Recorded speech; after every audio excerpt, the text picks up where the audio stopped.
जय। ओम नमो भगवते पुराण पुरुषोत्तमाय।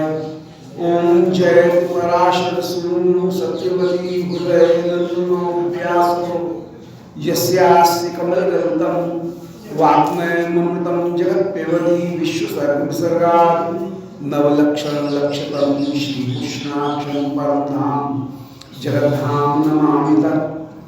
हृदयस्य प्रेरणया प्रवर्तितोऽहं वराकुरुकोमि तस्य हरेः पदकमलं वन्दे श्रीचैतन्यदेवस्य अनर्पितचरीं चिरात् करुणयावतीर्णकलौ समर्पयतमुन्नतोज्ज्वलरसां स्वश्रियं हरिपुरसुन्दरद्वितिकदम्बसन्दीप्तः सदा हृदयकन्दरे स्फुरतोश्चीवन्नः जयतां सुरगौरवो मोमन्दमतेर्गति मत्सर्वस्वपदाम्भोजौ श्रीराधामदनमोहनौ दिव्यद्वन्द्वारण्यकल्पद्रुमाधः श्रीमद्रत्नागार रत्नसिंहासनस्थौ श्रीमद्राधा श्रीगोविन्ददेवौ प्रेष्ठादिभिः सेव्यमानौ स्मरामि।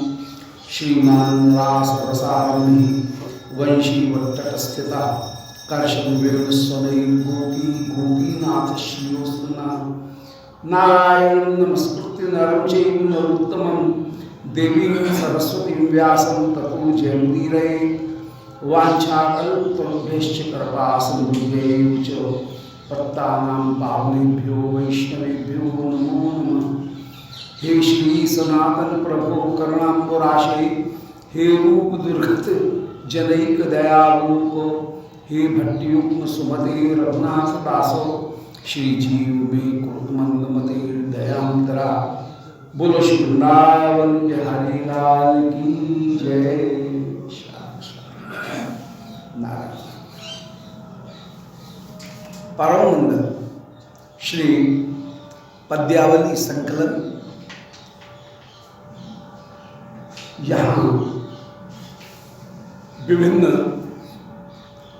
रससिद्ध कवियों के द्वारा जो दिव्य रचनाएं संकलित की गई उनमें एक प्रसंग प्रस्तुत हो रहा है कि श्री प्रियालाल विलास करके कहीं वृंदावन में विचरण कर रहे हैं और इतने में ही एक मुग्ध बालक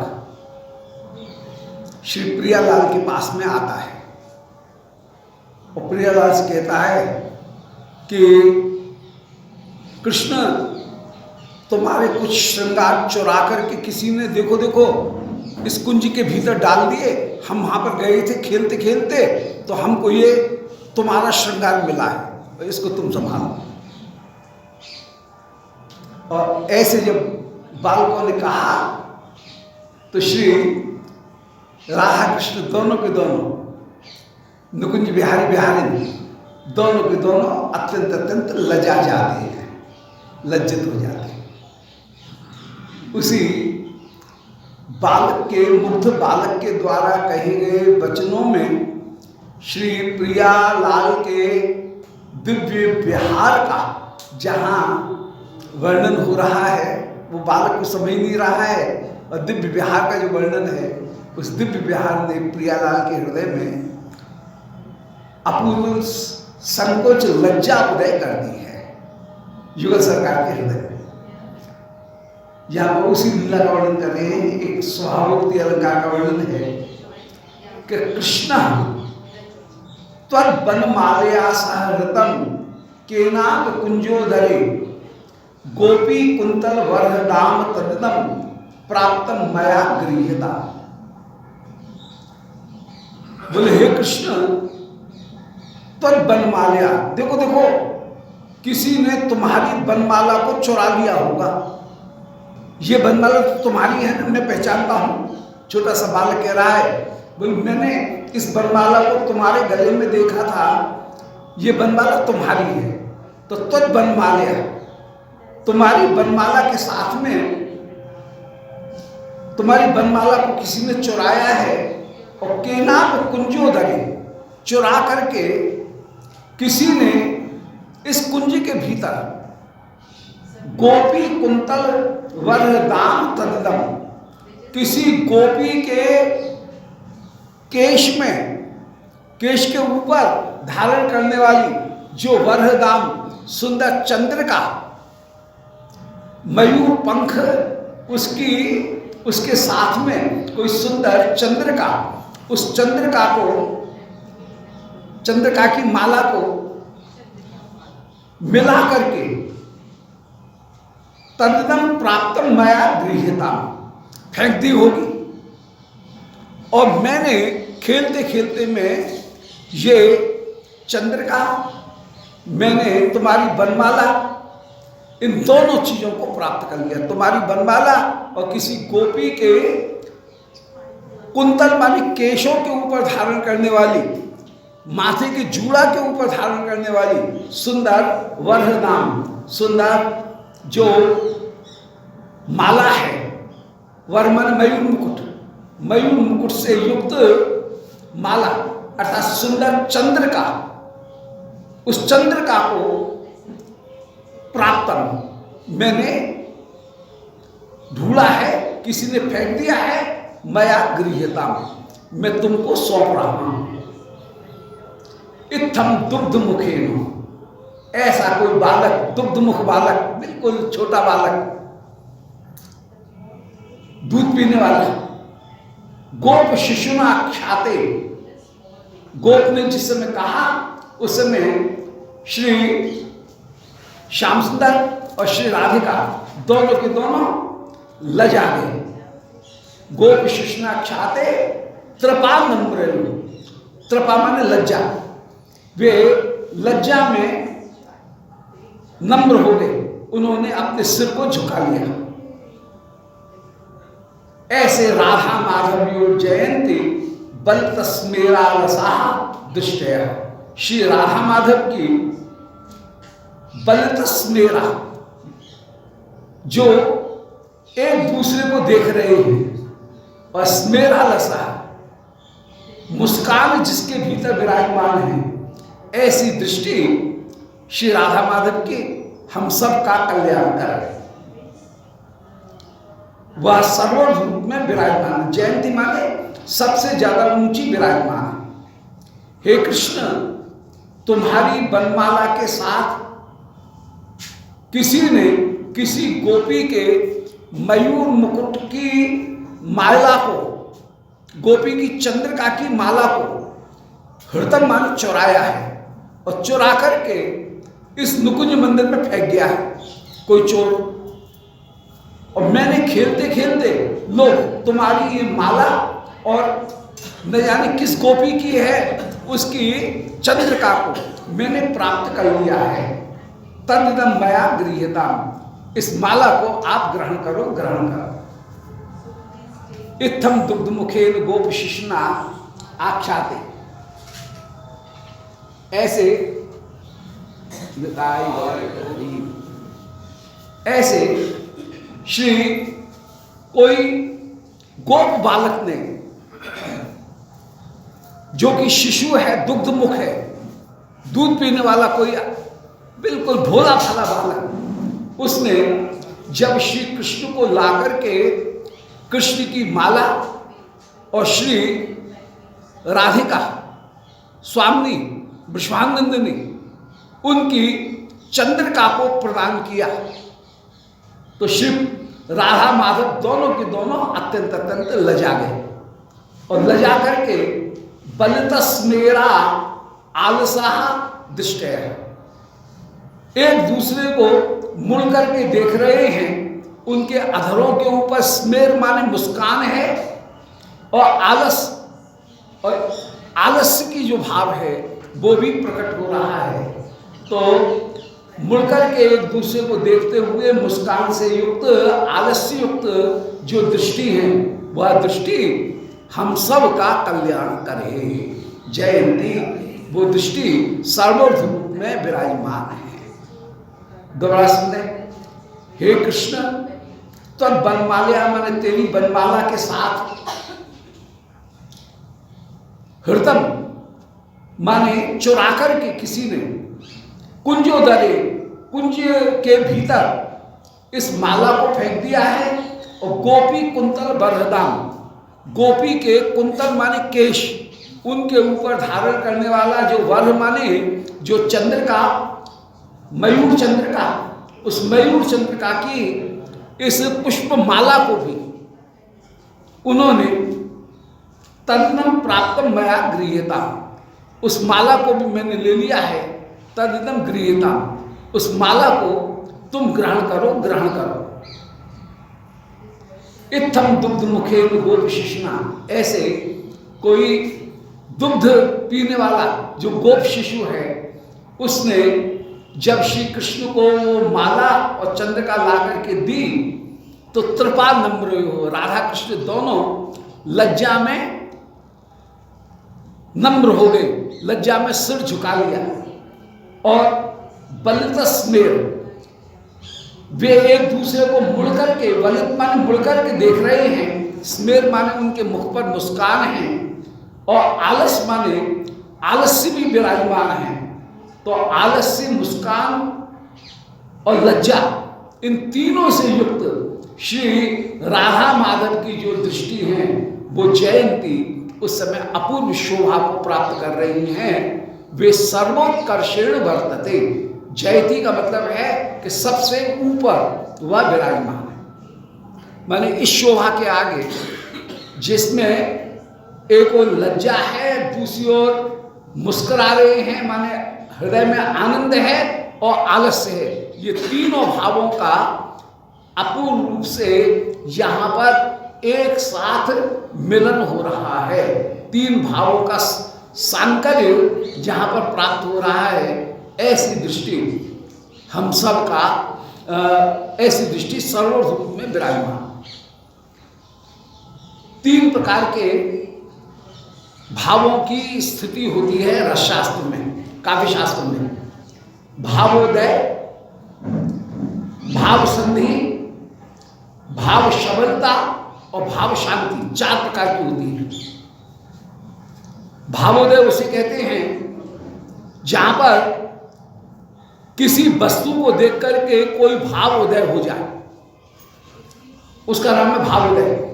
जैसे श्री प्रियालाल वृंदावन में विचरण कर रहे हैं और किसी तमाल वृक्ष के ऊपर किसी लता को लिपटे हुए देखें, तो श्री प्रिया जी में श्याम सुंदर की इसी प्रकार अपने निज अंग के द्वारा सेवा करने की भावना उत्पन्न हो जाए, प्रेम की भावना उत्पन्न हो जाए, सेवा करने की भावना उत्पन्न हो जाए, इसी का नाम हुआ भावोदय। भाव संधि का तात्पर्य है कि दो भाव वे एक साथ मिल जाए। कहीं जैसे इसी दृश्य में उसी समय एक और लज्जा उत्पन्न हो रही है और दूसरी ओर प्यारे से मिलने की उत्सुकता उदय हो रही है, तो उत्सुकता और लज्जा दोनों भाव प्रकट हो जाएं तो इसको हम कहेंगे भाव संधि, भावोदय, भाव संधि। अब तीसरा है भाव शबलता। भाव शबलता वहां कहेंगे जहां पर बहुत सारे भाव एक साथ आ जाए। जैसे यहां पर भी एक और लज्जा का भाव है, दूसरी ओर आनंद का भाव है, इसलिए मुस्कान है, तीसरी ओर आलस्य का भाव है। तो आलस्य, आनंद और लज्जा, ये तीनों भाव एक साथ उत्पन्न हो गए तो इसको हम कहेंगे भाव शबलता। भाव शांति उसको कहेंगे जहां पर एक भाव शांत हो जाए और दूसरा भाव उदय हो जाए। जैसे मान का भाव शांत हो गया प्रिया जी में, और उस समय श्याम सुंदर से मिलने का, उस तमाल वृक्ष और लता का दर्शन करके पहले जो मान का भाव था वो मान का भाव तो शांत हो गया और उसके स्थान पर उत्सुकता का भाव उदय हो जाए, उसको हम कह देंगे भाव शांति। तो भावोदय, भाव शांति, भाव शबलता, भाव समन्वय, बहुत से भाव उनका एक साथ मिल जाना, ये 4 प्रकार के भाव हैं। तो भाव सावल्य का यहाँ पर बहुत सुंदर ये वर्णन किया गया है। सावल्य माने बहुत सारे भाव एक साथ मिल जाए, उनका नाम है भाव सावल्य। अब ये भाव संधि जो होती है, वो भाव संधि भी 2 प्रकार की होती है। एक भाव संधि होती है दूध और पानी की तरह से शंकर भाव, और दूसरा है मिश्रण भाव। एक संकर भाव है और दूसरा है मिश्रण भाव। मिश्रण भाव कैसे होता है? जैसे तिल तंदुल, मिश्रण भाव का लक्षण है तिल तंदुल। जैसे पतले चावलों में तिल भी मिल गया है तो दिख तो रहा है ये तिल, परंतु बीनना बड़ा कठिन है। एक एक तिल को उठा करके बीनना कितना कठिन है। तिल में चावल मिल जाए तो तिल तंदुल भाव उसे कहते हैं, जहां पर 2 वस्तुएं अलग अलग दिखें परंतु उनको अलग करना मुश्किल हो, उसको हम कहेंगे तिल तंदुल भाव, माने मिश्रण भाव। परंतु दूसरा एक भाव है कि दूध में पानी मिला हुआ है, अब पानी दिखेगा नहीं, तिल तंदुल दिखेंगे। रेती में कोई वस्तु गिरी हुई है तो रेती भी दिखेगी और चावल भी दिखेगा कि तिल रेती में मिल गए, बिखर गए हैं, बंदर ने झपटा मारा और तिल की पोटली वो प्लास्टिक की वो बिखर गई और तिल रेती में गिर गए। अब दिख तो रहे हैं तिल, पंत को ये कहेंगे तिल बीन लो, तो फिर बीने नहीं जा सकते रेती में से, तो उसको कहते हैं भाव सम्मिश्रण और भाव संकर। संकर वहां होता है जहां मिलकर के दूध पानी की तरह से एक हो जाए। तो इस तरह से 2 तरह की ये भाव संधि या विराजमान होती है, तिल तंदुल न्याय से और कहीं नीर क्षीर न्याय से। दूध और पानी का न्याय और तिल और तंदुल का न्याय। तिल तंदुल में तिल और तंदुल दिखेंगे, चावल अलग अलग दिखेंगे, परंतु दूध में पानी मिल गया तो दूध में पानी अलग से दिखेगा नहीं, मिला हुआ ही दोनों। तो दोनों तरह से भाव यहां पर तिल तंदुल न्याय से शांकर्य है, तिल तंदुल न्याय से ये भाव सावल्य है। दिख भी रहे हैं कि ये यहां पर लज्जा भी है, लज्जा का भाव भी दिख रहा है, स्मेर माने आनंद का भाव भी दिख रहा है और आलस्य का भाव भी कहीं दिख रहा है। ये तीनों भाव मिले हुए विराजमान। तो हे कृष्ण, तुम्हारी वनमाला को मैंने श्री राधिका के या किसी गोपी के सिर के ऊपर धारण करने वाली जो चंद्रिका, उस चंद्रिका की माला के साथ में देखा है। चंद्रिका काय की बनी हुई है? बोल चंद्रिका बनी हुई है मयूर मुकुट की, मयूर पंख की तो बनी हुई है शिवप्रिया जी की चंद्रिका, और उसके साथ में माला भी लिपटी हुई है, वो कहीं मैंने देखी। अब कहने का भाव ये है कि शिवप्रिया लाल तो समझ गए कि मिलन के समय श्याम सुंदर की माला और मेरी चंद्रिका उतार करके जो शैया जी के ऊपर रखी थी वो वही छूट गई है भूल से, इसलिए आनंदित हो रहे हैं। तो ये तो उस मधुर भाव को समझ रहे हैं, पर वो दुग्धमुख बालक वो समझ नहीं रहा है और वो अपनी बड़ी मान बढ़ाई कि लो मैंने कितना बढ़िया काम कर दिया, कृष्ण तुम्हारी कोई चीज खो गई थी उसको ला करके तुमको दे दिया। ऐसा कहकर के वो बालक कृष्ण को वो दे रहा है और प्रियालाल सब चाह रहे। अब राधाया सह दिनांतर केली तत्व सखी वाक्य। अब श्री राधिका के साथ में किसी दूसरे दिन प्रियालाल ने कोई केली की और उस केली का वर्णन करती हुई श्री राधिका की सखी जो है वो कह रही है, माने राधिका से पहले दिन की गई केली की लीला का ही कहीं स्मरण दिलाती हुई उसका वर्णन करती हुई कोई सखी कह रही है कि अधुना दधि मंथन अनुबंधम कुरुषे कुम किम गुरु विभ्रमांग सांगी विभ्रमाल सांगी कलशस्तन कलसीति कलशस्तन लालसीति कुंजे मुरली कोमल काकली मुरारे। कि अरे सखी अधुना दधिमंथनानुबंधम कुरुषे किम। अरे सखी अभी दधि मंथन के तैयारी तू क्यों कर रही है।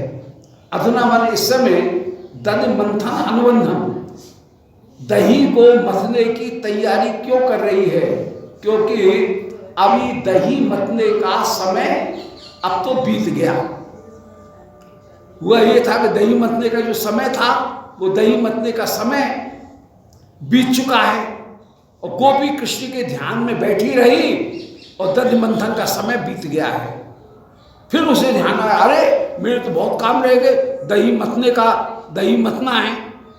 तो देरी से वह दोबारा दधि मंथन के अनुबंध को करने लगी, दही मथने की तैयारी करने लगी।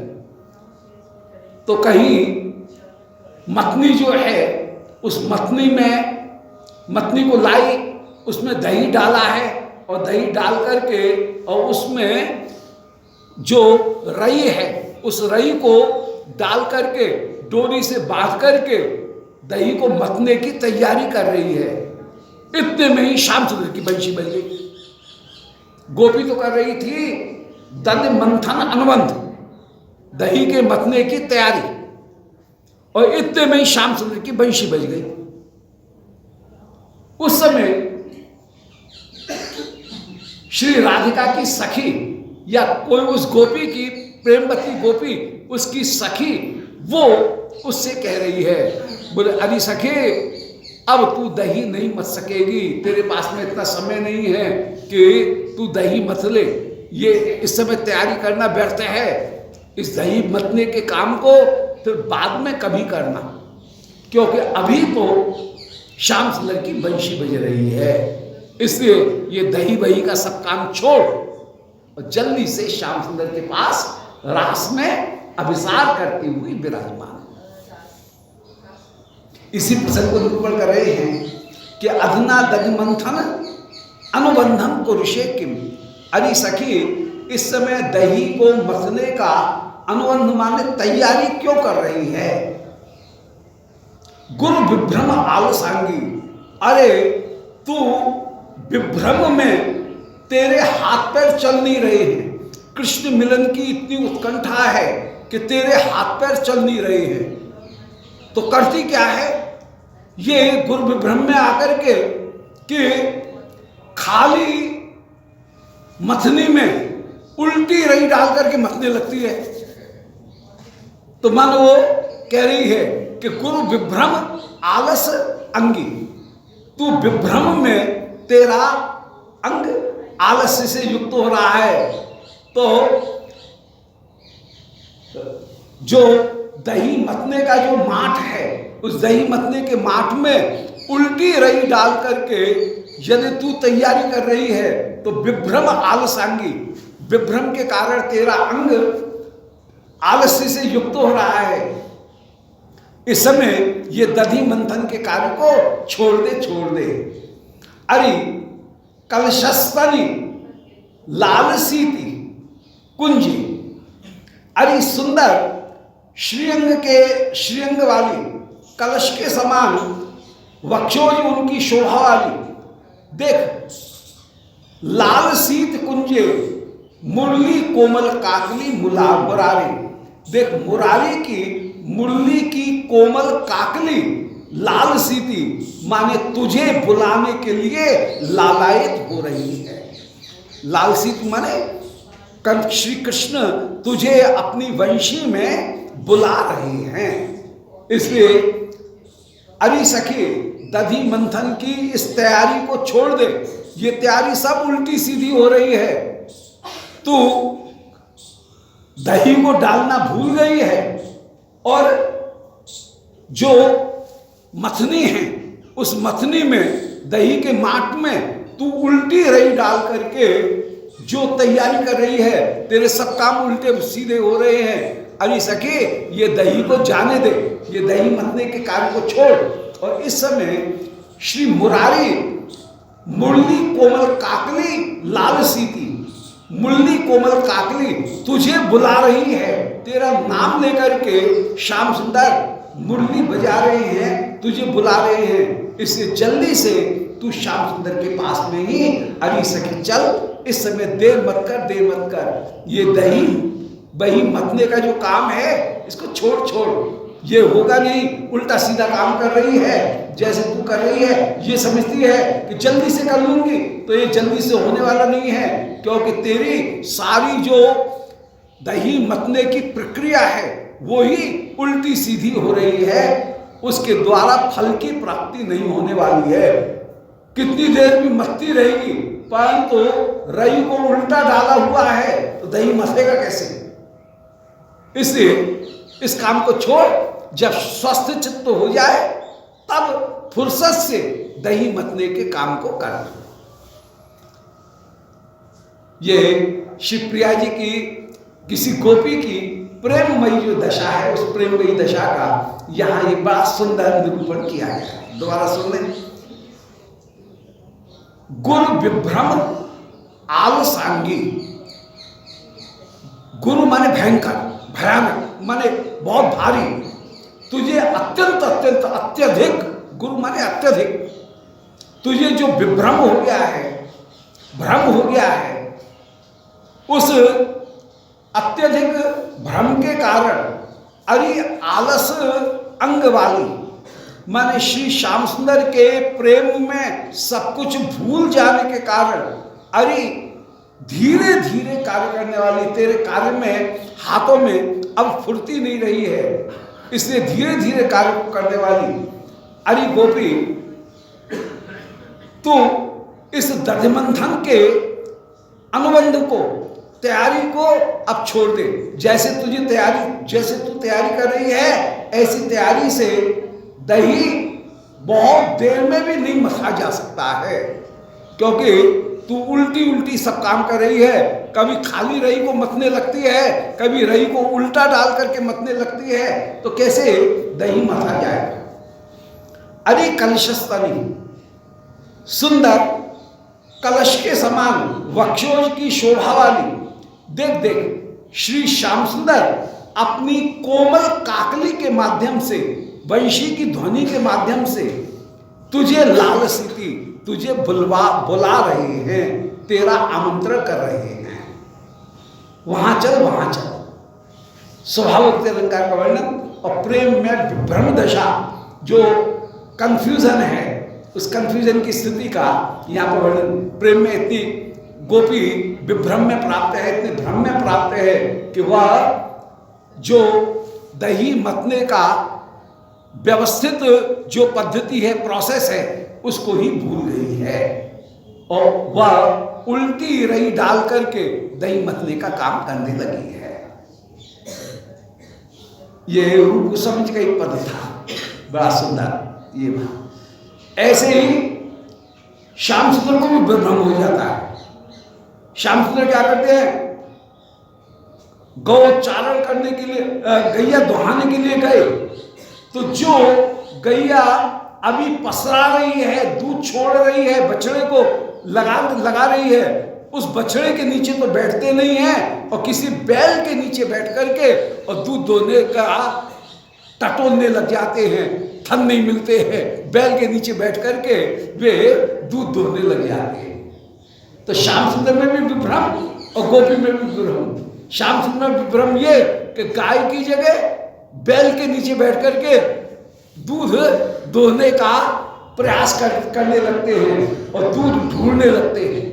और ये गोपी भी उल्टी हो गई है, माने ऐसी विभ्रम में आ गई है कि ये खाली माट में उल्टी रई डाल करके और दही मथना चाह रही है। तो दोनों ही विभ्रम में विराजमान है। स्वभावोक्त अलंकार का वर्णन है। आगे कह रहे हैं तस्या साकूत वचनम। अब श्री राधिका वे ही साकूत माने अभिप्राय से युक्त किसी वचनों को कह रही हैं कि शुश्रु इंगित दैवतम। अब श्याम सुंदर महाशय जी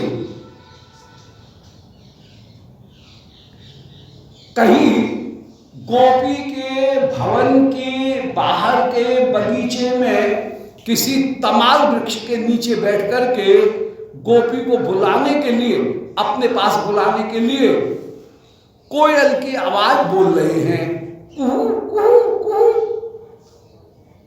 जिसे गोपी सुन ले और आ जाए। तो संकेत में श्री श्याम सुंदर किसी गोपी को बुलाने के लिए कोकिल रव कर रहे हैं। उस समय वो गोपी श्याम सुंदर को मानो उत्तर देती हुई कह रही है कि शुश्रु इंगित दैवतम। बोले मेरी सास वो चेष्टाओं को पहचान करके, इंगित केवल संकेत जेस्चर्स को पहचान करके, संकेत को पहचान करके, पहचानने में दैवतम वो तो देवता ही है।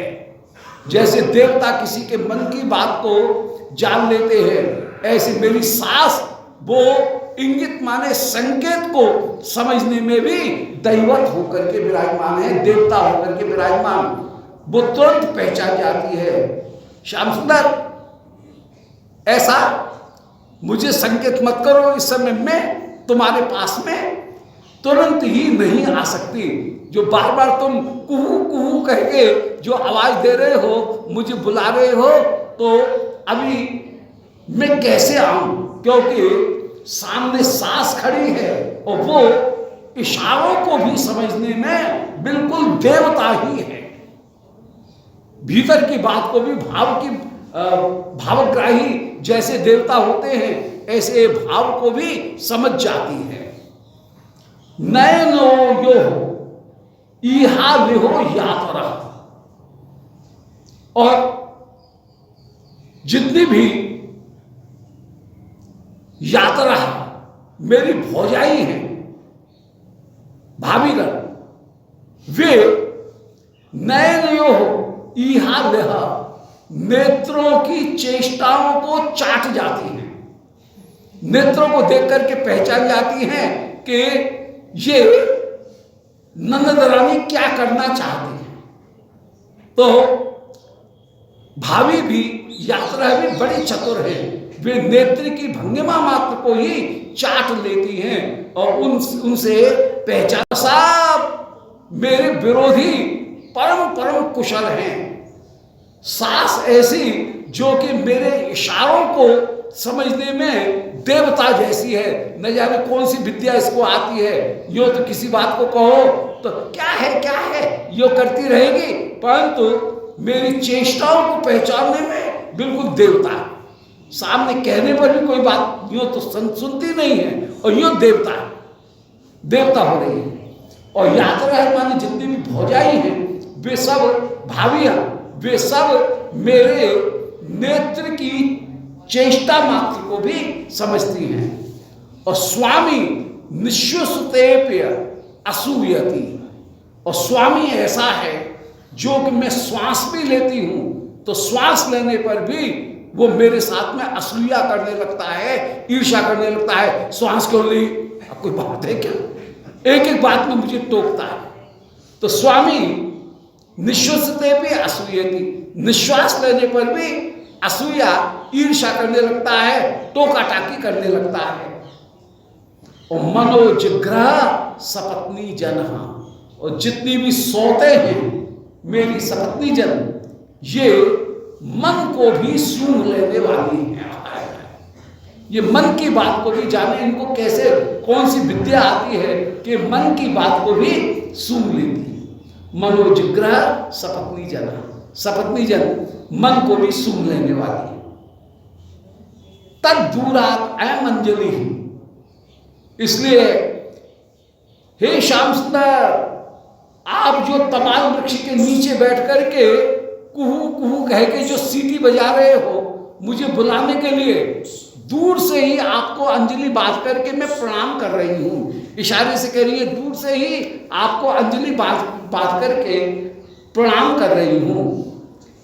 किम अमुना दृग्भंग भावेन ते, इस समय अपनी भौं को नचाने से कोई लाभ नहीं होगा, क्योंकि यहाँ पर अभी तुम्हारे पास निकट आने का, अभिसार करने का सुअवसर मुझे नहीं मिला है। सामने हृदय के इशारे को पहचानने वाली न जाने कौन सी देवता ये सास खड़ी हुई है। जितनी भी भावियां हैं वे नेत्री की एक एक ईहा माने चेष्टा, नयनियो ईहा, नेत्री की जो चेष्टाएं हैं उनको जानने वाली हैं। स्वामी श्वास लेने पर भी ईर्ष्या करने वाला है। सपत्नीगण मन के भाव को भी सूंघ लेती है। इसलिए दूर आत अयम अंजलि ही, आपको दूर से ही प्रणाम कर रही हूं कि क्यों मेरी कठिनाइयों को बढ़ा रहे हो, मुझे क्यों और ज्यादा आपत्ति में डाल रहे हो। किम अमुना दृग्भंग भावेन ते, इस समय अपनी दृग्भंगी को दिखाने की आवश्यकता नहीं है। आप जो मुझे बुला रहे हो ये मेरी कठिनाइयों को और ज्यादा बढ़ा रहे हो, क्योंकि और सब सावधान हो जाएंगी। जब ये निश्चिंत हो जाए, असावधान हो जाए, तब मैं आपके पास में आऊंगी। अभी हल्ला मत करो, जल्दी बुलाने का। वैदग्धी विविध प्रबंध रसिका, अरे विदग्धता के विभिन्न चेष्टाओं को करने में, विदग्धता पूर्वक विभिन्न चेष्टाओं की को उपस्थित करने में, अरे रसिक तुम जो विदग्धता पूर्वक सुंदर जो चेष्टाएं करते हो उन चेष्टाओं में अधिक, अरे रसिक व्यर्थोयम अत्र श्रम, तुम्हारा ये जो श्रम है यह श्रम व्यर्थ है। इस समय संकेत करने पर भी मैं तुम्हारे पास में नहीं आ सकती, नहीं आ सकती, क्योंकि बाधा है। तो अरे विदग्धता पूर्वक मुझे बुलाने का प्रबंध करने में बड़े चतुर, तुम्हारा यह प्रयत्न व्यर्थ है, व्यर्थ है। ऐसे अभिसार के समय कोई गोपी वह श्री श्याम सुंदर से संकेत में ही, संकेत को सुनकर के दूर से ही हाथ जोड़ करके इशारा करके मानो कह रही है कि ना ना, ये अभी आपका जो श्रम है वो व्यर्थ जाएगा, इस समय मैं नहीं आ सकती हूँ। बड़ा सुंदर भाव। ये पुनः कस्यचित, किसी कवि का है, कौन कवि है पता नहीं, तो परंतु श्लोक बड़ा सुंदर है। श्याम सुंदर को दूर से ही देख करके इशारा करती हुई कह रही है कि क्यों हल्ला मचा रहे हो, बार बार जो सीटी मार रहे हो, कुहू कुहू कह करके जो मुझे बुला रहे हो, ऐसा मत करो, मत करो, क्योंकि शुश्रू इंगित दैवतम, सामने सास खड़ी है जो कि इशारे को समझने में देवता के समान भावग्राही है। नयनो ईहा, नेत्र की चेष्टाओं को लेहा मान चाट लेने वाली या तरह भावियां हैं। स्वामी निश्चितो भी असूयति, स्वामी ऐसा है जो श्वास लेने पर भी ईर्ष्या करता है, टोका टाकी करता है। और मनोजिग्रह सपत्नी जना, सपत्नी जन मन को की भाव को भी सूंघ लेती हैं। तो सारे विरोधी एक साथ उपस्थित हैं। ऐसे व्यूह में फंसी हुई मैं तुरंत तुम्हारे पास में नहीं आ सकती हूं। तद दूरात अयम अंजलि ही, इशारे में ही श्याम सुंदर से हाथ जोड़ करके कहती हैं कि दूर से ही आपको ये अंजलि है, प्रार्थना है, आपको आपसे प्रार्थना कर रही हूं कि किम अमुना दृग्भंग भावे नते।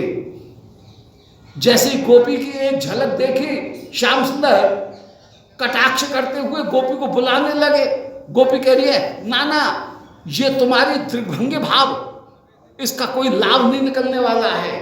हे वैदग्धी विविध प्रबंध रसिक, मुझे मुझसे मिलने के लिए बड़ी भारी विदग्धता करके योजना बनाने में, अरे चतुर श्याम सुंदर, यहाँ तुम्हारी अभी चतुराई नहीं चलेगी, इस समय प्रतिकूल परिस्थितियां ही विराजमान हैं, इसलिए व्यर्थोयम अत्र श्रमः, तुम्हारा श्रम व्यर्थ है, व्यर्थ है। इस समय ऐसी विदग्धता मत दिखाओ, मत दिखाओ। वही स्वभावोक्त अलंकार, और स्वभावोक्त अलंकार में वो नायिका श्री श्याम सुंदर से दूर से इशारे में ही मना कर रही है। अब इसी तरह का एक भाव है, परकीय भाव में उत्पत्ति भाव को धारण करके, गोपी में परकीय भाव है, श्याम सुंदर में उत्पत्ति भाव है। उस भाव को धारण करके श्री श्याम सुंदर किसी गोपी के भवन के बाहर के बगीचे में किसी वृक्ष के नीचे छिपकर के, पीछे छिपकर के गोपी को बुलाने के लिए संकेत में आवाज कर रहे हैं। किसी पक्षी की आवाज, कोयल की आवाज, कुहू कुहू कुहू ऐसे कहकर के श्री श्याम सुंदर बोल रहे हैं और गोपी को इशारा दे रहे हैं कि मैं आ जाऊं, जल्दी से आ जाओ। तो उस समय गोपी कह रही है, संकेती कृतकोकिलान निरुदम कंसद्विषं कुर्वतो द्वारान्मोचन शंख बलय क्वाम मोहश्रवतः केयम केयम इति प्रगल्भ जलती वाक्येन दूनात्मनो राधा प्रांगण कोण बिटप क्रोडे गता शर्वरी। श्री श्याम सुंदर की जाड़े की रात है, ठंडी, और आप कहीं मिलने के लिए आए। श्री राधिका जो है उनके प्रांगण कोण, प्रांगण के कोने में जो कोल बिटपक क्रोडे, जो बेर का पेड़ है। अब बेर के पेड़ में तो कांटे और होते हैं, तो स्थान भी कोई सुखपूर्वक नहीं है। इधर जरा सा लगे तो कांटा गड़े, उधर जरा सा हिले तो कांटा गड़े, तो शरीर में कांटे भी गड़े हैं। तो राधा प्रांगण, श्री राधिका के प्रांगण में कोल माने किसी कोने पर, कोल बिटपी जो बेर का पेड़ है, उस बेर के पेड़ के नीचे। अब बेर के पेड़ के नीचे बैठना तो खतरे से खाली है नहीं, वहां पर तो कहीं न कहीं शरीर चिपकेगा ही। तो बेर के पेड़ के नीचे श्री श्याम सुंदर छिपे हुए बैठे हैं। ठंडी हवा चल रही है, खुले में बैठना पड़ रहा है और परम कोमलांग हैं। इस समय जैसे तैसे आए और वहां पर बैठ कर के केवल श्री राधिका को बुलाने के लिए, अपने पास में बुलाने के लिए बार बार आवाज कर रहे हैं, कुहू कुहू कुहू, ऐसे कोयल की सी आवाज कर रहे हैं। तो संकेतीकृत कोकिलाद निंदम, जिन्होंने कोकिल जैसी आवाज देकर के श्री राधिका को संकेत कर रहे हैं कि जल्दी से आ जाओ, आ जाओ।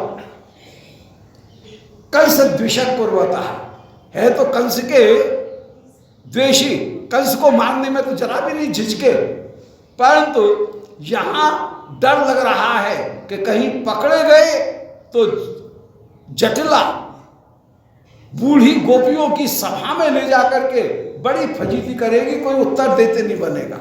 इसलिए कंस द्वेष होने पर भी, विरोधाभास है, कंस द्वेष होने पर भी जहां पर आप जटला से और समाज से डर रहे हैं, जो कंस से नहीं डरता है परंतु समाज लोकवेद की मर्यादा से डर रहे हैं, और लोकवेद की मर्यादा से डर करके कोयल की आवाज में श्री राधिका को अपनी उपस्थिति का बोध करा रहे हैं कि मैं यहां छिपा हुआ हूं। छिपे भी हैं महाराज कहां?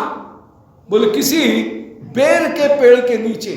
सो जरा सा पीछे सरके तो तो पीठ में कांटा घुसे, बगल में हो, दाएं बाएं हो, तो वहां पर भी कांटा लगे। श्री राधिका जैसे ही श्याम सुंदर के उन वचन को सुनकर के उत्सुक होकर के जैसे ही बढ़ी श्याम सुंदर के पास में जाने के लिए, द्वारान्मोचन लोल शंख वलय क्वाणम, और धीरे से जो साकल खोली, साकल खोलते ही श्री राधिका ने अपने हाथ में जो शंख की चूड़ी पहन रखी थी वो चूड़ी खनक उठी। तो द्वार उन्मोचन, द्वार खोलते समय लोल शंख, लोल माने चंचल, चंचल जो शंख की वलय माने चूड़ियां थी, वे क्वाण, वे आवाज कर गई। जैसे ही श्री राधिका के शंख की चूड़ी की आवाज हुई, सोई टोकरी बोल उठी, जटला जो है वो बोल उठी, कौन है कौन है। अश्री जटला कह रही है, ये अभी भी कौन कौन कर रही है। अरे बुढ़ापे में तो कौन कहना छोड़ देना चाहिए। पुराने लोग कहते हैं ना, नॉन कौन और मौन, तीन चीजों को धारण करना चाहिए। ज्यादा नॉन नहीं खाए, कौन कौन नहीं करे, बुढ़ापे को अपना जीवन आनंद से बिताना है तो नॉन कौन और मौन धारण करे। जैसा देख रहा है, जो हो रहा है होने दो, उसमें टोका टाकी अब चलोगे तो झगड़ा हो जाएगा। तो नॉन कौन मौन, इन तीन की शिक्षा बुढ़ापे में ले लेनी चाहिए। मौन रहना सीखना चाहिए, कौन कौन करना ये बंद कर देना चाहिए, और नॉन कम खाना चाहिए, ब्लड प्रेशर हो जाएगा। तो डोकरी अभी भी, जटला अभी भी केम केम कौन है ऐसा कहने लगी। कायम कौन, अरे कौन आई, कौन की आवाज आ रही है, कौन की चूड़ियों की आवाज आ रही है, कौन है ऐसे प्रगल्भ जलती जलती बात के रो। जब प्रगल्भ जलती वृद्धा जटला प्रगल्भ होकर के जब कहने लगी, तो दूनात्मना श्री श्याम सुंदर अत्यंत दुखी हो गए। बोले, लो मेरी आवाज को सुन करके गोपी तो मेरे पास में आने वाली थी, परंतु अभी ये बूढ़े व्यक्तियों को नींद आती नहीं है, इसलिए ये कौन कौन करने लग रही है, और इसी वजह से गोपी रुक गई हैं। केम केम प्रगल्भ जरती वाक्येन दूनात्मनः, ऐसे जरती के वाक्य से दूनात्मनः, जिनका चित्त दुखी हो रहा है, ऐसे उन श्री श्याम सुंदर ने राधा प्रांगण कोल बिटप क्रोड़े गता जरवर शर्वरी, श्री राधिका के प्रांगण के कोने में जो बेरिया का पेड़ था, उस बेरिया के पेड़ के बेर के पेड़ के पास में, कांटों के बेर की झाड़ी के पास में ही, बिटपी माने वृक्ष, उनके क्रोध माने पास ही, बेरिया के पेड़ के पास में ही गता शर्वरी, पूरी रात्रि व्यतीत कर दी। ये जो दृष्टांत है, ये केवल वार्यमानता में दृष्टांत है। ये दृष्टांत कहीं वस्तु स्थिति में, यथार्थ में दृष्टांत नहीं है, क्योंकि श्री विश्वानंदिनी तो राजकुमारी होकर के विराजमान हैं, और उनके जो प्रांगण है, उस प्रांगण के कोने में बेरिया का पेड़ काय को होगा, जंगली झाड़ी काय को होंगी, वहां पर तो सुंदर सुंदर केसर की क्यारियां होंगी सुंदर, तो वहां पर जंगल की झाड़ी नहीं होंगी। ऐसे ही द्वार खोलने के लिए द्वार की आवाज हो, उनके भवन, उनके द्वार आवाज करने वाले भी नहीं होंगे। सुंदर रत्न जटित भवन है, वहां पर द्वार खोलने की चढ़ चढ़ की जो आवाज है वो काय को होगी, कोई टूटे फूटे द्वार थोड़ी हैं क्योंकि उसकी आवाज होगी, तो उसकी आवाज भी नहीं होगी। फिर जो पहरा है, वो पहरे पर भी कहीं दास दासियां विराजमान होंगे, और पहरे की ब्रज में आवश्यकता है ही नहीं। दास दासी सब द्वार खोलने के लिए होंगे, श्री राधिका स्वयं अकेली होकर के द्वार खोलने के लिए क्यों जाएंगी? और बूढ़ी जो जटला है वो काय को द्वार खोलने के लिए, द्वार खोलने पर कहेगी। तो यहाँ पर जो वस्तु स्थिति दिखाई गई वो वस्तु स्थिति सत्य नहीं है, परंतु भाव को प्रकट करने के लिए यह दशा उपस्थित की कि एक अकिंचन निम्न मध्य वित्तीय व्यक्ति के घर में जैसी अल्पता होती है संपत्ति की, उसी अल्पता को सहन करते हुए भी श्री राधिका वाद्यमानता को सहन करते हुए विराजमान हैं। और श्री श्याम सुंदर उत्पत्ति होकर के आप उस वाद्यमानता में इतना कष्ट भोगते हुए भी श्री श्याम सुंदर वहां प्रिया की प्रतीक्षा दिख रहे हैं। तो उत्कंठा में नायक के द्वारा कष्ट को भोगना यह लक्ष्य है, गरीबी दिखाना ये लक्ष्य नहीं है। निष्कर्ष दोबारा दोहरा दें कि श्री राधिका के भवन की जो निर्धनता है, अकिंचनता है, उसको दिखाना यहाँ पर लक्ष्य नहीं है। यहाँ पर लक्ष्य है कि राजकुमार होते हुए भी श्री श्याम सुंदर कितने कष्टों को भोगने के लिए भी तैयार हैं और श्री प्रिया के प्रेम के लिए उत्सुक होकर के विराजमान। तो ये दृष्टांत कहीं श्री रूप गोस्वामी जी ने उज्ज्वल नीलमणि में भी दिया। उपपत्ति भाव में ये दृष्टांत उदाहरण के रूप में ये श्लोक दिया, परंतु श्री जीव गोस्वामी जी इसकी व्याख्या में ये निरूपण कर रहे हैं कि यहाँ पर उत्कंठा को दिखाना, वाद्यमानता उसको दिखाना ये लक्ष्य है, गरीबी दिखाना ये लक्ष्य नहीं है। अन्यथा श्री वृज की संपत्ति उसके साथ में ऐसी के झाड़ झंकार कहीं आंगन में खुल रहे हैं तो बेरिया आंगन में काय को होगी। तो या पुराना टूटे हुए किवाड़ हैं जिनको खोलने पर चरमराहट हो, ऐसी आवश्यकता क्या होगी। सेवक से सेविकाएं जहां विराजमान हैं, एक ही भवन में क्यों शयन किया जाएगा कि जटला भी वहीं सो रही है और वृद्धा भी वहीं सो रही है, ऐसा भी नहीं होगा। वहां पर तो अलग अलग अनेक प्रकोष्ठ विद्यमान हैं।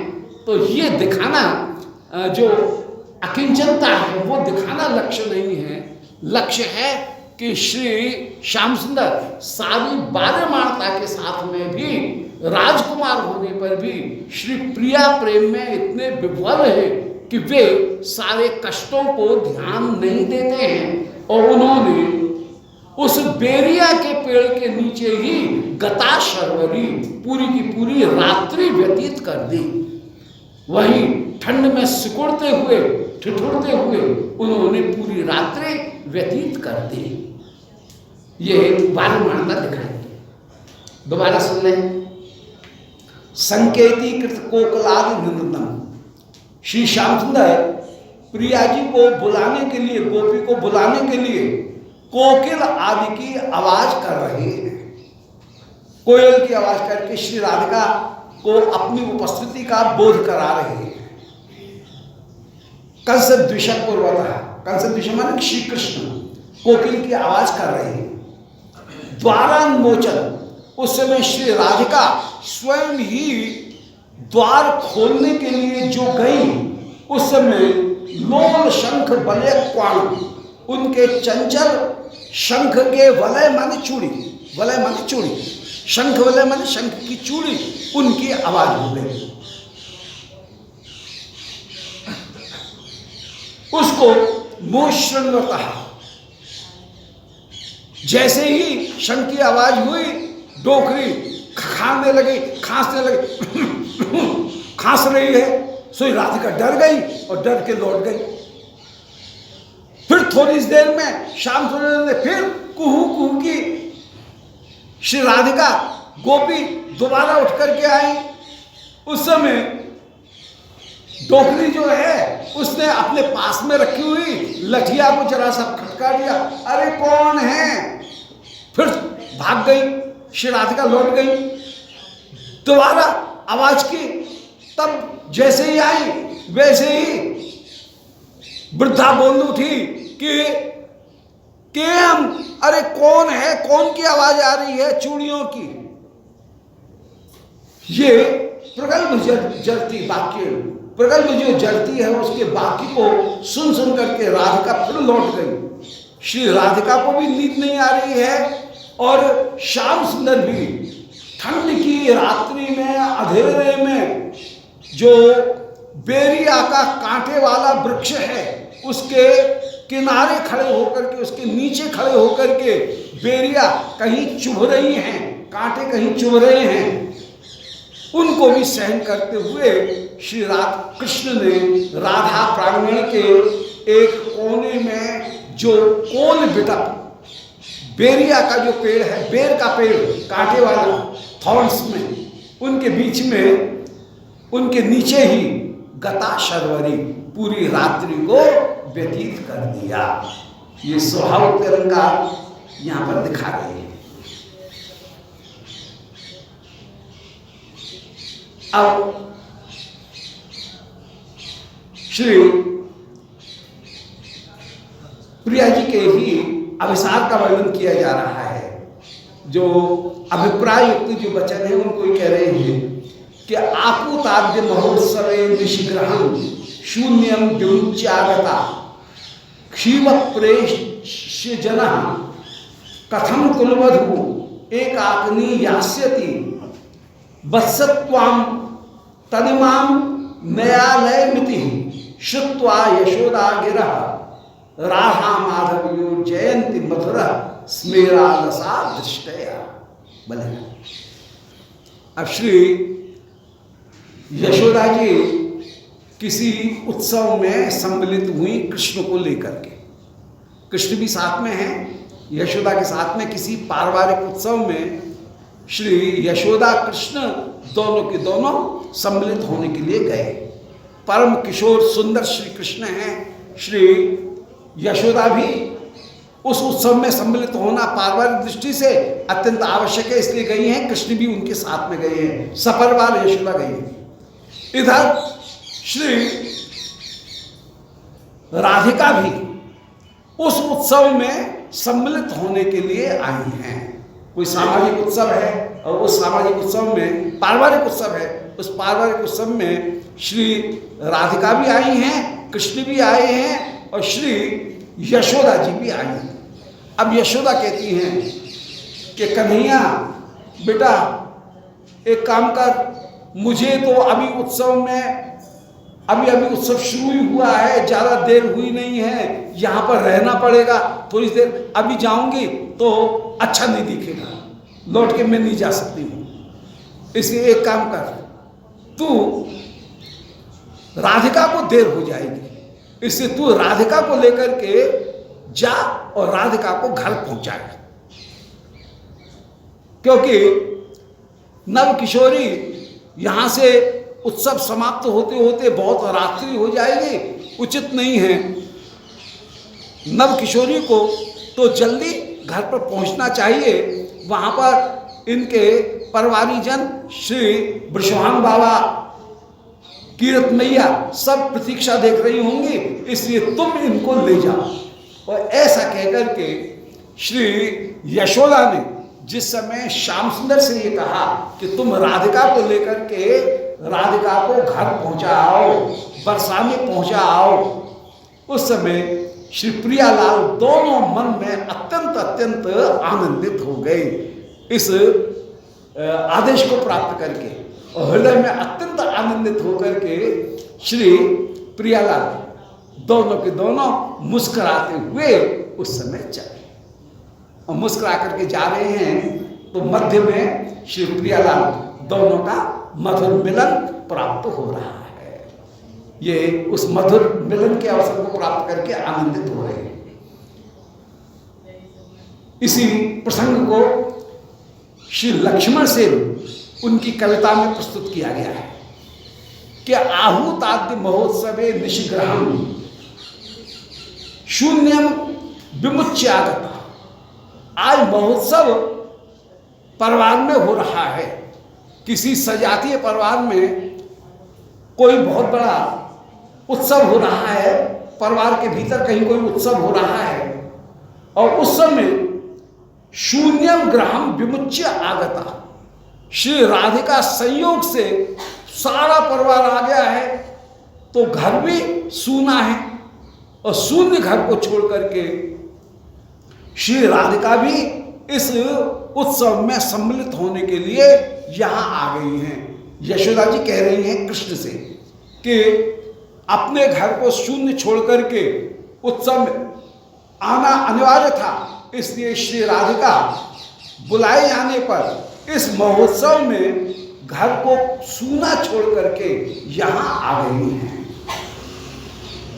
तो आहूताद्य महोत्सवे निशिग्रहम, निशि माने रात्रि में, ग्रहम शून्यम विमुच्य, शून्य घर को छोड़ करके इस उत्सव में बुलाए जाने पर आहूता अद्य यहां पर आ गई है। क्षीव प्रेष्य जन कथम कुलवधु एकाग्नि यास्यति। अब क्षीव प्रेष्य जना, जितने भी नौकर हैं उनके ऊपर मुझे विश्वास नहीं है। ये सब के सब क्षीव माने मतवाले हैं, नशे में पागल हैं। क्षीवा मत प्रेष्य जना, प्रेष्य माने नौकर, जितने भी नौकर हैं ये भरोसे वाले नहीं हैं, ये सब मतवाले हैं। इसलिए कथम कुलवधु एकाग्नि यास्यति, हाय नौकरों के साथ में कुलवधु को कैसे अकेले भेजूं, क्योंकि नौकर लोग सब लोग मतवाले हैं, इनको कोई परवाह नहीं है, सब क्षीव माने नशे में मतवाले हैं, ये अपने अपने अपने धुन में रहने वाले हैं, कोई जिम्मेदार व्यक्ति नहीं है नौकरों में। तो क्षीव प्रेष्य जना, नौकर मतवाले हैं। कथम कुलवधु एकाग्नि यास्यति, कुलवधु अकेले कैसे जाएगी। वत्सत्वम तदमा नय आलयम, बेटा तुम एक काम करो, तुम श्री राधिका को घर ले जाओ, तुम राधिका के साथ में चले जाओ, क्योंकि किसी जिम्मेदार आदमी के साथ में ही नव किशोरी को भेजा जाएगा, नव वधु को भेजा जाएगा। सो वत्सत्वम तदिमाम नयालय मिति श्रुत्वा यशोदा गिरह। ऐसी यशोदा जी की वाणी को सुन करके राधा माधव जयंती मधुर स्मेरा लसा दृष्टया, श्री राधा माधव इन दोनों के मुख पर पहले तो मधुर स्मेर मुस्कान आ गई, दोनों के दोनों परम परम आनंदित हो गए। राधा माधव इन दोनों के मुख पर पहले तो अत्यंत अत्यंत मुस्कान आ गई, फिर आलसा दृष्टया, लज्जा उत्पन्न हो गई, और लज्जा के कारण दोनों की श्री राधा रानी की आंखें लज्जित होकर के झुक गई। तो लज्जा से युक्त श्री राधिका की दृष्टि हम सब का पालन करे, यह हमारी जो उनकी जो दृष्टि है वो हमारा कल्याण करते हुए विराजमान हो। तो श्री राधिका की दृष्टि मधुरता और मुस्कान से युक्त होकर के, लज्जा से आलस्य युक्त होकर के विराजमान। यहाँ दो भावों का, यहाँ पर लज्जा नामक जो भाव है, उस लज्जा नामक भाव की भावोदय दशा का वर्णन है। भावोदय भाव शांति, भाव शबदता, भाव शांति, ये जो है इनमें भावोदय की जो दशा है, माने लज्जा के भाव का उदय श्री राधिका में हुआ, इस दशा का यहाँ पर वर्णन किया गया है। स्पष्ट है। आहूता अद्य, आज श्री राधिका को भी उत्सव में बुलाया गया था। निशि रात्रि के समय, ग्रहम शून्यम विमुच्य आगता, ये अपने घर को शून्य छोड़ करके ही चली आई है। हाय किसी नौकर पर भरोसा किया नहीं जा सकता है, क्योंकि क्षीवा प्रेष्ठ जना, जितने भी सेवक हैं वे सब क्षीव माने मतवाले हैं। कथम कुलवधु एकाग्नि यास्यति, कुलवधू अकेली कैसे घर जाएगी, रात्रि का समय है, इसलिए वत्सत्वम तदिमाम नए आलयम, हे वत्स तुम इन राधिका को घर ले जाओ। इति श्रुत्वा, ऐसा सुनकर के यशोदा गिरा, यशोदा की वाणी को सुनकर के राधा माधव और जयंती, राधा माधव उनकी दृष्टि खिल गई, और वो दृष्टि जयंती माने सर्वोच्च रूप में विराजमान है। मधुरस मेरा, दोनों की दोनों पहले तो परम आनंदित हुए और फिर आलसाहा, लज्जा के कारण उनकी दृष्टि आलस्य से युक्त हो गई। ऐसी दृष्टि जयंती सर्वोच्च रूप में विराजमान है। और अंत में कह रहे हैं गच्छाम्यच्युत दर्शनेन भवतः किम दृष्टि उत्पद्यते किंतु एवं विजनस्थयोर्हतिजनः संभावयन्त्यन्यथा इत्यामंत्रण भंग्य सूचित वृथा वस्तान खेदालसा आश्लिष्यन् पुलकोत्करांचित्तनु गोपीम हरि पातवा।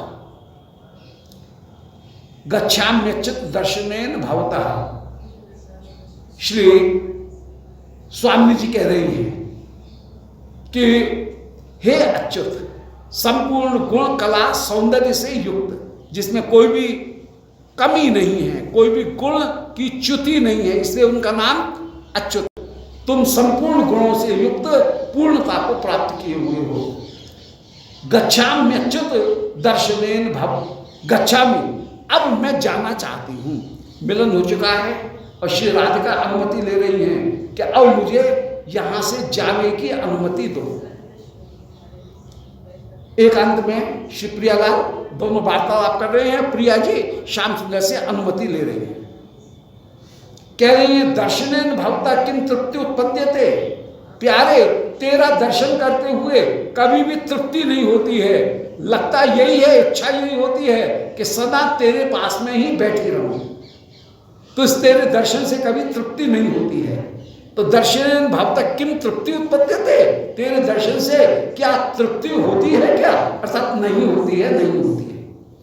किंतु एवं विजनस्थयो हतजनः संभावयन्ति अन्यथा, परंतु यदि मैं यहां ही रहूंगी तो विजनस्थयो, हम दोनों यदि एकांत में, विजन में माने एकांत में यहां पर यदि रहेंगे तो हतजनः, ये दुष्ट संसार बड़ा दुष्ट है, ये छिद्रान्वेषी है, कहीं न कहीं दोष देखने वाला होता है।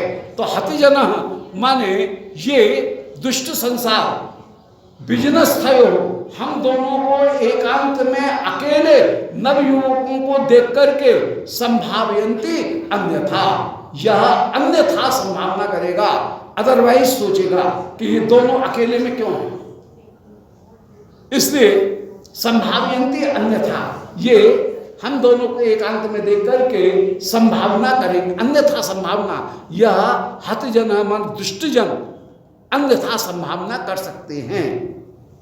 इत्यामंत्रण भंग सूचित वृथा वस्थान खेदालसा, ऐसा कहकर के इति आमंत्रण भंगी, इस प्रकार आमंत्रण जो है उस आमंत्रण के भंग होने पर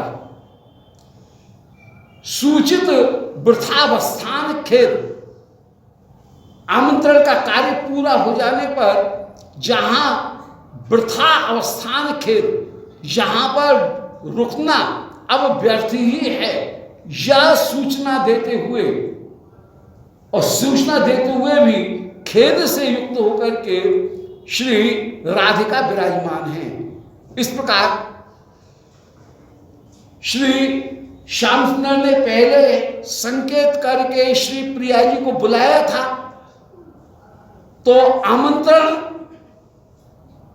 को स्वीकार श्री राधिका ने किया, राधिका पहुंच गई, वहां पर गोपी पहुंच गई, और गोपी ने जब वहां श्याम सुंदर का दर्शन कर लिया तो आज भंग सूचित वृथा अवस्थान, वहां पर अब उस मिलन को समाप्त करना है, कुंज भंग करना है।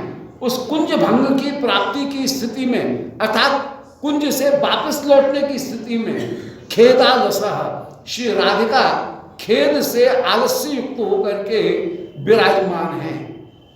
ऐसी उन श्री राधिका को आलसाम, ऐसी आलस्य युक्त श्री राधिका को उस समय विदा करते समय श्री श्याम सुंदर आश्लिष्यन श्री प्रिया को अपनी भुजमाल धारण कराते हुए पुलकोत्करांचित तनु, जिनका अंग रोमांच से उत्पुलक हो रहा है, ऐसे गोपी, उस गोपी का आलिंगन करते हुए हरे पातवाह श्री कृष्ण आप लोगों की रक्षा करें। दोबारा, वे हरि हम सबकी रक्षा करें जो कि विदा करते समय श्री प्रिया को अपनी भुजाओं का की माला धारण कराते हुए विराजमान हो रहे हैं और श्री प्रिया में रोमांच उत्पन्न हो रहा है। श्री प्रिया श्याम सुंदर से कह रही हैं कि हे अच्युत गच्छामि, अब मैं जाती हूं, अब मुझे जाने दो। दर्शनेन भवतः किम तृप्ति उत्पद्यते, आपके दर्शन से क्या कोई तृप्त हो सकता है क्या? किंतु एवं बिजनेस थे, किंतु यदि हम इस एकांत में रहेंगे तो हतजनः निंदा करने वाले दुष्ट लोग संभावयन्ति अन्यथा, हम दोनों के विषय में अन्यथा संभावना करने लगेंगे। इति आमंत्रण भंगी, ऐसा कहते हुए श्री राधिका उनको श्याम सुंदर ने पहले आमंत्रण दिया था, परंतु आमंत्रण के अवभंगी माने समाप्ति पर सूचित वृथा अवस्थान, आमंत्रण का उद्देश्य पूरा हो जाने पर अर्थात मिलन हो जाने पर अब वृथा अवस्थान यहां पर रहना व्यर्थ होगा, इसकी सूचना देते हुए खेदालसाम श्री राधिका इस समय वियोग के दुख से व्याकुल भी हैं। यद्यपि आमंत्रण का प्रयोजन सिद्ध हो चुका है, आमंत्रण भंगे, आमंत्रण जो था उन आमंत्रण के समाप्ति होने का अवसर आ गया है। सूचित वृथा अवस्थान, यहां पर अब रहना कहीं ना कहीं वृथा अवस्थान ही होगा, व्यर्थ होगा। ऐसा विचार करके जो आमंत्रण का प्रयोजन है उसको पूरा करके श्री राधिका खेदालसाम श्री श्याम सुंदर से वियोग के दुख को के कारण दुखी होकर के विराजमान है। प्रोषित भर्तृका की स्थान पर की जगह प्रवस्यत पथिका, उसकी वेदना और ज्यादा होती है। वियोगनी की अपेक्षा वियोग हो रहा है वो स्थिति ज्यादा मार्मिक होती है, और श्री वियोग को प्राप्त करती हुई श्री राधिका वो और भी ज्यादा व्याकुल हो रही हैं। ऐसे खेद से जो शिथिल हो रही हैं, ऐसी श्री राधिका का आलिंगन करते हुए, श्री गोपी का आलिंगन करते हुए वे श्री हरि जो रोमांचित होकर के विराजमान हैं, पुलकोत्करांचित तनु हैं, ऐसे वे श्री हरि पात वह हम सब की रक्षा करते हुए विराजमान हो। बोलो वृंदावन बिहारी लाल की जय। इस प्रकार ये श्री अभिसार की जो लीला है वो अभिसार की लीला का यहाँ वर्णन किया गया।